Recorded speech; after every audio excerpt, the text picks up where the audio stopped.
শুক্রবার স্পেশাল পরিবারের সবাইকে খুশি করা যায় এমন এক রেসিপি। আসসালামু আলাইকুম। আজকে নিয়ে এসেছি পরিবারের সকলকে খুশি করার রেসিপি।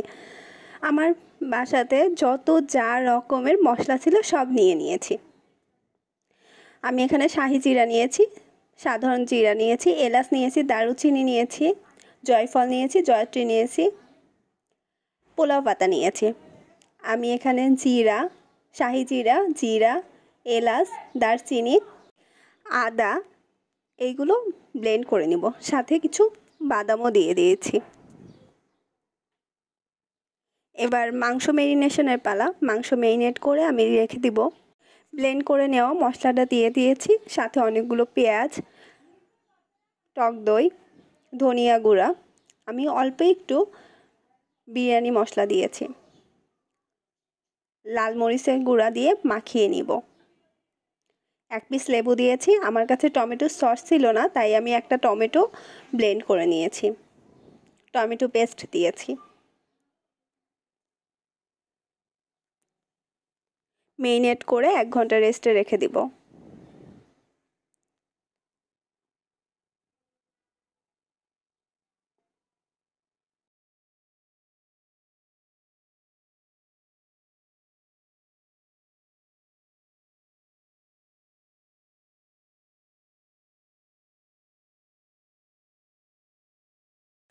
এক ঘন্টা পর ফিরে এসেছি।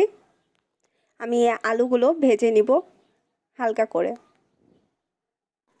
একই তেলে আমি একটু রসুন ভেজে নিব। তারপর মেরিনেট করে রাখা মাংসটা দিয়ে ভালো করে কষিয়ে কষিয়ে রান্না করে নিব। মাংস যতক্ষণ না সিদ্ধ হয়। ভিডিওটি শেষ পর্যন্ত দেখবেন। ভালো লাগলে ফ্রেন্ডস অ্যান্ড ফ্যামিলির সাথে শেয়ার করে টেস্টি বাংলা চ্যানেলটি সাবস্ক্রাইব করে পাশেই থাকবেন। বিরিয়ানির রাইসটা রেডি করার জন্য চলে এসেছি। আমি কিছু পেঁয়াজ, আমি কালারফুল দেখাই যেন সেই জন্য কিছু গাজর ইউজ করেছি।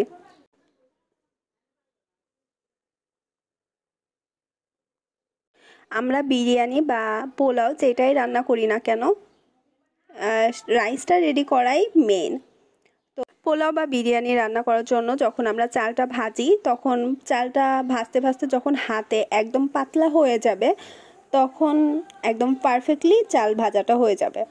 আমি যেই পরিমাণ চাল নিয়েছি সেই কাপের ডাবল আমি গরম পানি ইউজ করেছি। আমি একটু গুঁড়া দুধও ইউজ করেছি যেন টেস্টটা ভালো আসে। লবণ দিয়ে নিব। আমি কাঁচা মরিচ ঘ্রাণের জন্য ইউজ করছি, জাস্ট মাথাটা হালকা কেটে ফেলে।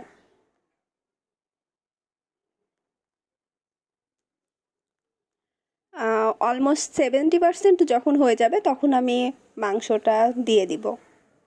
আমার পাতিলের থেকেও রাইসটা অনেক বেশি হয়ে গেছিলো, এই জন্য আমি ভালো মতো আর ভিডিওটা নিতে পারি নাই। আমি ওপর থেকে বেরেস্তার সাথে গুঁড়া দুধ মিক্সড করে ওপর থেকে দিয়ে নিব। রেডি আমাদের পরিবারের সবাইকে খুশি করার শুক্রবারের স্পেশাল রেসিপি।